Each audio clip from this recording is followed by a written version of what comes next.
the National Football League was about war, about winning. I'm very delighted to be here with you tonight. I use that term. That's a quote from War and Peace. That was the opening remarks of my Hall of Fame induction in Canton, Ohio. And I wanted to continue that philosophy here in Los Angeles, where it all started. Now, I want you to understand one thing. I was the 14th round draft choice. I wasn't like Eric and the rest of the guys in here, #1, and got the big bonus. I came in mad. When you look at the record of California and the amount of young men and women who participated in sports and been good at it, you wonder why we haven't had a Hall of Fame here in the past to acknowledge some of the greatest athletes that ever lived. Rayford Johnson. You know, I came here in 1961.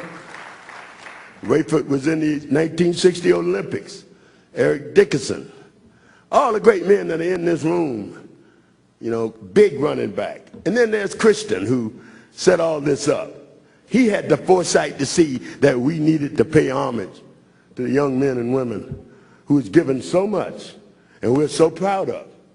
Because see, when you're an athlete and you go all the way, and if you're inducted to anybody's Hall of Fame, anybody who understands and respects the game that they are, they understand that it takes a lot to achieve. You are playing against the best, the world's best. Every time out, you're playing against the best.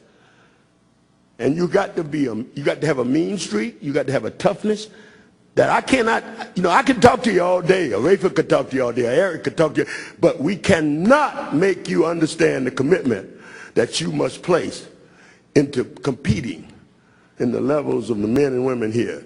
I met Jackie Jones at Kersey tonight for the first time. You know, there's an athlete that's fantastic, you know, and I'm just as chill when I meet a person like that as you. I mean, you know, we all respect each other, and we all know what we all have to pay in order to accomplish our goals. I hope and trust that this venture is successful. I hope that we get the opportunity to acknowledge all the great athletes that came through California.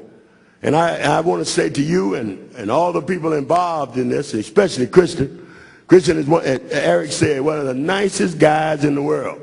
And I'm so happy that I didn't have to stick my helmet in his damn chest.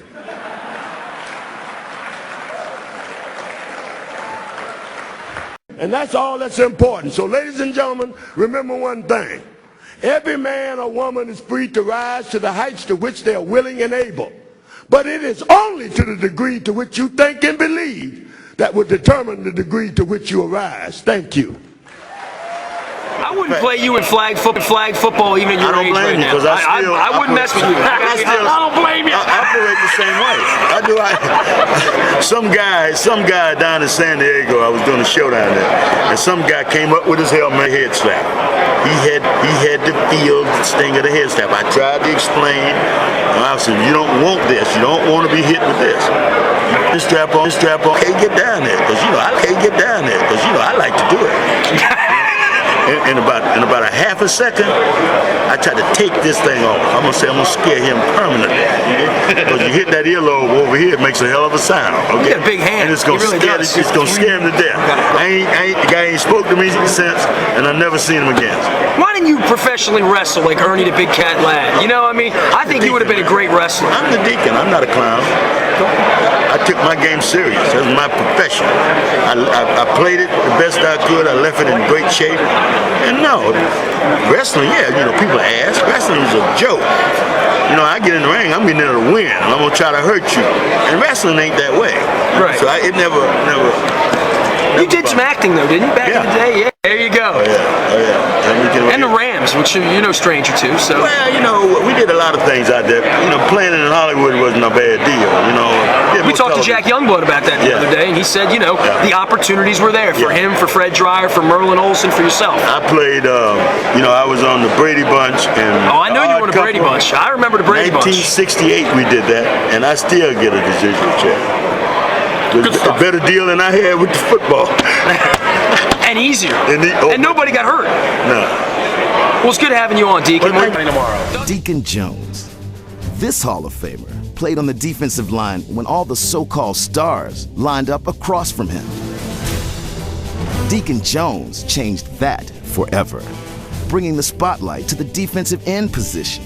Jones stood an imposing 6'5" and weighed in at 272 pounds, a big man by anyone's standards. Deacon combined speed, agility, and quickness with incredible power, and this lethal combination had quarterbacks waking up in a cold sweat.